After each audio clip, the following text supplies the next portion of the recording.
凌晨2点57分，荧幕上的数字在黑暗中闪烁，心电图显示规律波动，但血压曲线正在悄悄改变。大多数人不知道，当你熟睡时，血液正经利益场看，不见得变化浓度、粘稠度、凝血功能都在这几个小时内重新调整。而有7种健康蔬菜，如果在错误的时间吃，可能让这个过程出问题。我是林志成医师，在台湾执业，心脏内科已经36年，现在在设区诊所照，顾高龄长者。这些年来，我看过太多在深夜突发的案例，他们白天看起来很健康，规律运动，每天吃蔬菜，但问题就藏在吃的时机和药物交互作用里。今天要跟你分享的不是什么蔬菜有毒，而是什么时候吃，吃多少，跟你的药怎么搭配。如果你没听完这段，你可能会错过3个小规则。这些规则能帮你降低夜间中风和出血的风险。重点是我们不要你进食，只是学会聪明调整，时机对了，分量对了，搭配对了，这些蔬菜依然是你最好的营养来源。但如果在晚上吃错，它们会在你睡觉时悄悄改变你的血液状态。别担心，我会用最简单的方式一步步带你了解。如果你或家人正在服用抗凝血药、降血压药，或者年过60，请一定要看完。别忘了订阅我们的频道，并开启小铃铛通知，以便接收最实用的健康建议。我想知道您是否正在关注这支影片。如果您觉得这些内容有帮助，请在留言区输入数字1，如果没有，请输入数字0。现在让我们从为什么时机这么重要开始说起。让我先跟你分享一个常见的情况。有一位70多岁的病友，每天晚上都很认真地吃一大盘蔬菜沙拉，他以为这样很健康，但连续几周后，他开始在半夜醒来时感到头晕，早上起床时甚至有点站不稳。我们检查了他的血糖和血压记录，发现他的数值在夜间出现了明显的波动。问题出在哪里？我常常用这个比喻来解释，你的血液就像是一辆车，而你的血管就像是道路。白天的时候，车子在路上跑，路况随时有人监控。但到了晚上，这辆车进入了保养模式，身体会自动调节血液的浓稠度、凝血功能，还有血压。如果这个时候你的血液太稀能，容易出血；太浓，容易堵塞，两者都很危险。所以我们要记住3个基本原则：时机、稳定性、搭配。什么时候吃？每天吃的分量是否稳定？有没有跟你的药物产生交互作用？这3个问题决定了你的蔬菜是帮助你，还是在夜间成为你的风险因子。接下来我会从第一组蔬菜开始，告诉你如何用5个简单步骤，让深绿色蔬菜变成你最安全的朋友。第一组我们要谈的是富含维生素 K 的深绿色蔬菜，花椰菜、羽衣甘蓝、菠菜。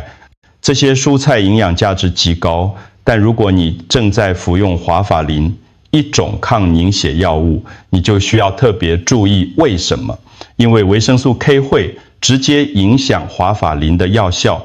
重点不是不能吃，而是必须稳定的吃。我曾经照顾过一位病友，70多岁，因为心房颤动，长期服用华法林。他的家人很用心，每周煮5、6次花椰菜给他吃。但有1周，家里突然改吃别的菜，完全没碰花椰菜。结果下次回诊时，他的 INR 数值用来监测凝血功能的指标，突然飙高，出现了轻微的牙啃出血。你看，问题不在于吃花椰菜，而在于不稳定。如果你这一周吃很多，下周突然不吃，你的凝血功能就会像坐云霄飞车一样起伏不定。这里有5个稳定原则，请你一定要记下来。第一，每周保持固定的分量，如果你习惯每天吃半碗花椰菜，那就持续这个习惯，不要今天吃一大盘，明天完全不吃。第二，告诉你的医师你的绿色蔬菜摄取习惯，这样医师才能根据你的饮食调整药物剂量。第三，避免突然大量增加或减少。如果你想改变饮食习惯，请慢慢调整，并且回诊时让医师知道。第四，优先选择蒸或烫的方式烹调，高温油炒可能会破坏部分营养，而且容易摄取过多油脂。第五，定期记录你的 INR 数值，如果你发现数值不稳定，回头检查一下最近的饮食是否有改变。记住稳定的吃，而不是完全不吃。你的身体需要维生素 K， 但你的药物需要你的饮食保持一致。下一段我们要谈另一种风险夜间脱水，以及如何用4个10做步骤来预防。第二组蔬菜是具有天然利尿作用的芦笋、罗曼生菜、黄瓜、西芹，这些蔬菜清爽美味，但如果你在晚上吃，又同时在服用降血压药或利尿剂，就可能出现问题。我有一位60多岁的病友，很爱吃沙拉，特别喜欢罗曼、生菜和芦笋。他每天晚上都会准备1大碗，配上橄榄油和柠檬汁。他觉得这样吃很清爽，对身体好。但他没注意到的是，他同时也在服用降血压药物。结果呢，他开始发现自己半夜会起来上厕所好几次，早上起床时常常感到头晕，甚至有一次差一点在浴室跌倒。为什么会这样？这些蔬菜会让你的身体排出更多水分。如果你在晚上吃，再加上本身就在服用利尿剂或降血压药，你的血液中的水分会快速减少，血液就会变得浓稠。想象一下，血管里的水变少了，血液就像浓稠的糖浆一样流动变慢。这时候如果有小血块，就很容易卡在脑部或心脏的血管里。这里有4个安全守则。第一，把这些蔬菜移到午餐或下午早些时候吃，不要在晚上8点以后吃。第二，记得补水。如果你真的很喜欢这些蔬菜，吃完之后请记得喝一杯水，确保身体有足够的水分。第三，搭配含水量高的水果，例如西瓜、柳橙、小番茄，这样可以平衡水分流失。第四，如果你正在服用利尿剂，请务必告诉医师你的饮食习惯，医师可能需要调整你的药物剂量或用药时间。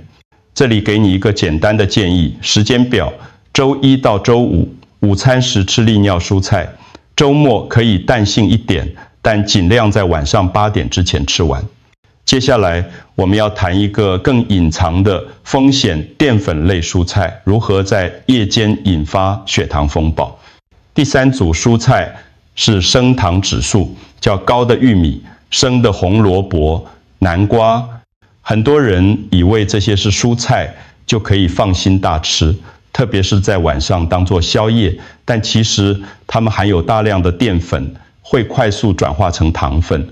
我照顾过一位60多岁的病友，他很喜欢吃玉米，特别是晚上看电视的时候，会煮1根玉米当作宵夜。他觉得玉米是蔬菜，应该很健康，但他不知道的是，玉米会让他的血糖像云霄飞车一样波动。晚上吃完玉米后，血糖快速上升，然后在半夜又快速下降。当血糖下降时，身体会释放肾上腺素来维持血糖平衡，这会让他在半夜突然惊醒，心跳加速，甚至冒冷汗。如果你在晚上吃这些高淀粉蔬菜，又没有搭配其他食物来稳定血糖，你的身体就会在夜间经历一场血糖风暴。这里有5个搭配原则。第一，如果你要吃玉米或红萝卜，请搭配蛋白质或健康油脂，例如水煮蛋、豆腐、坚果，这样可以减缓血糖上升的速度。第二，细嚼慢咽，咀嚼的越慢，血糖上升的越平稳。第三，控制分量，半碗就好，不要一次吃太多。第4，避免在晚上8点以后吃这些高淀粉蔬菜。第5，吃完后站起来走动10到15分钟，轻松的散步可以帮助身体更有效地利用血糖。这个里给你一个午餐建议：玉米鸡胸肉沙拉，加上酪梨、蛋白质、健康油脂，加上适量的淀粉，这样的组合既营养又稳定。下一段我们要揭开厨房里2个最常见掉味料的隐藏风险，特别是当他们遇上你的药物时，大蒜和洋葱在台湾的厨房里几乎是必备食材。但我要告诉你一个很多人不知道的事实：大蒜和洋葱都有天然的抗凝血作用。如果你同时在服用阿司匹林或其他抗血小板药物，这2种食材可能会让你的凝血功能加倍减弱。为什么会这样？大蒜含有蒜素 allicin 这种成分，会抑制血小板凝集，让血液变得更稀。洋葱则含有胡皮素 quercetin 这种抗氧化物，可能会与某些降血压药产生加成效果，让血压降得更低。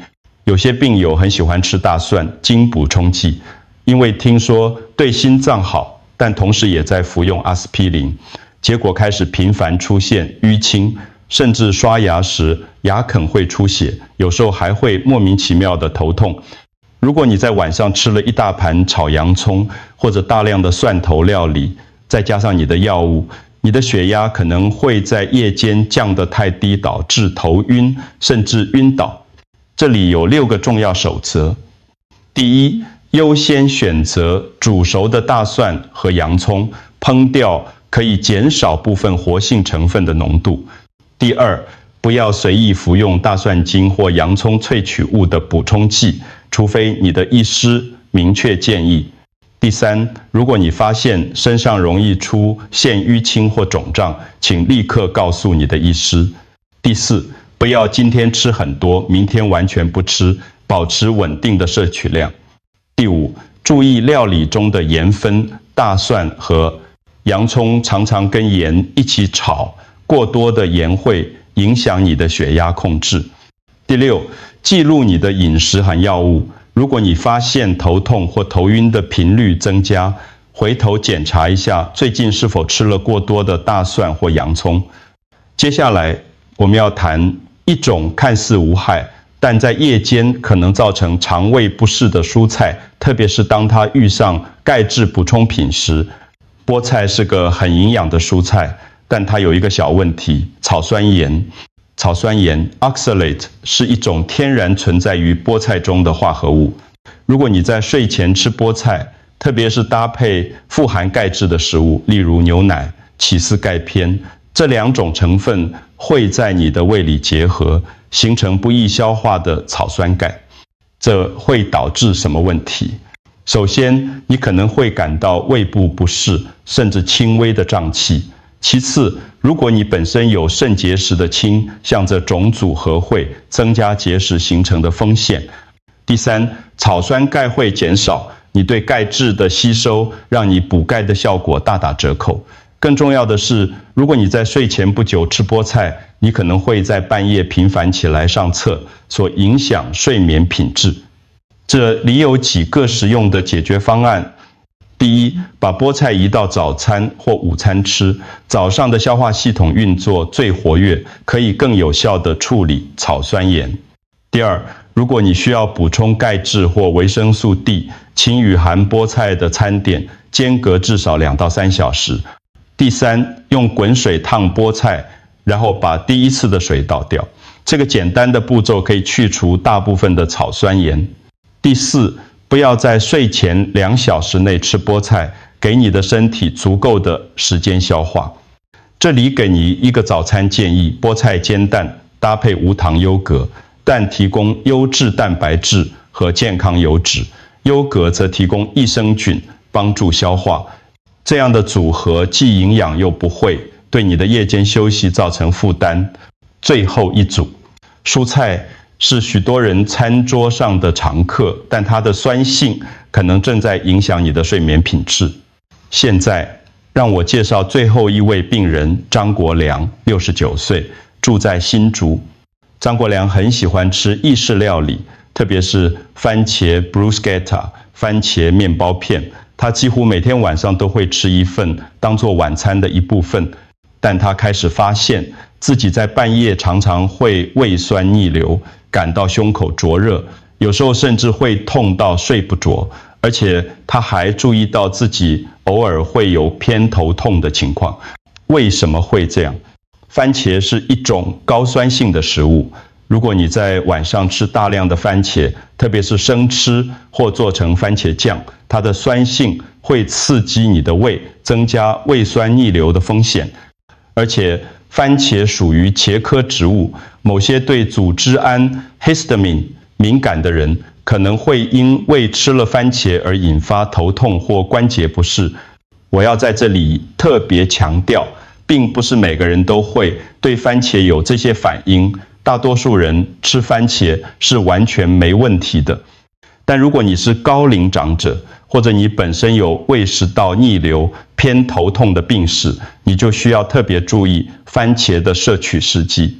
这里有几个建议：第一，尽量在白天吃番茄，不要在晚上吃。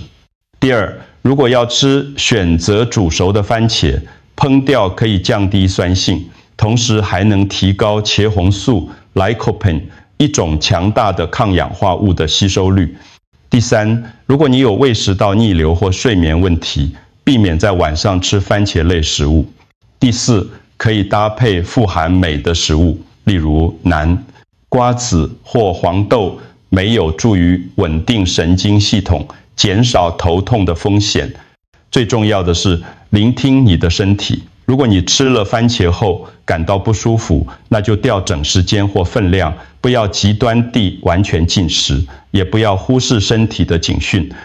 接下来我会为你整理一张实用的对照表，你可以把它截图保存，随时查阅。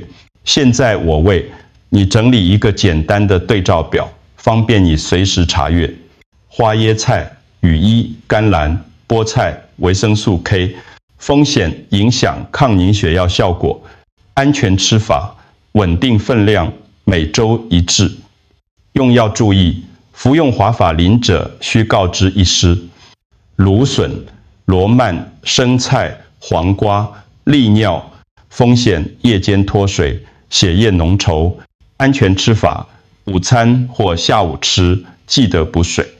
用药注意：服用利尿剂或降血压药者，玉米、生红、萝卜、南瓜、高升糖，风险血糖波动，夜间肾上腺素释放。安全吃法：搭配蛋白质和油脂，避免晚上8点后。用药注意：糖尿病患者需监测血糖。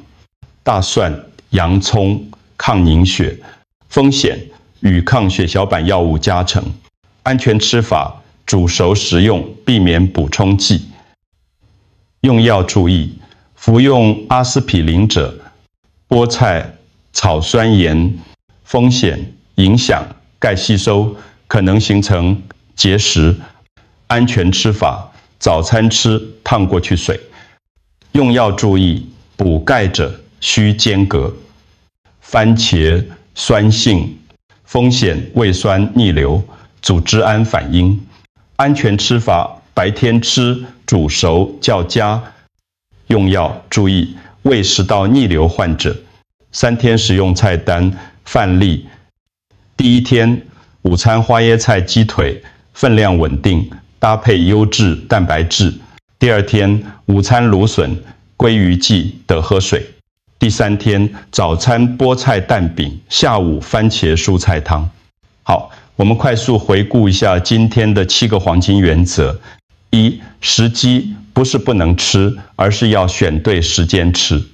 2. 稳定性，保持每周摄取量的一致，不要大起大落。3. 搭配，注意食物之间的组合，特别是蛋白质、油脂与淀粉的平衡。4. 分量，不要一次吃太多，半碗刚刚好。5. 补水，吃了利尿蔬菜后记得补充水分。6. 药师告知，把你的饮食习惯告诉你的医师，这样他才能帮你调整药物。7. 聆听身体，如果你吃了某样食物后感到不舒服，那就是你的身体在跟你说话。如果这个影片对你有帮助，请把它分享给你家中的长辈和亲友，把刚才的重点对照表截图存起来，需要的时候随手可以查阅。最后，我还是要提醒你，每个人的身体状况不同，如果你正在服用任何慢性病药物，请务必在调整饮食前，先咨询你的家庭医师或营养师，照顾好自己。从了解开始，我们下次再见。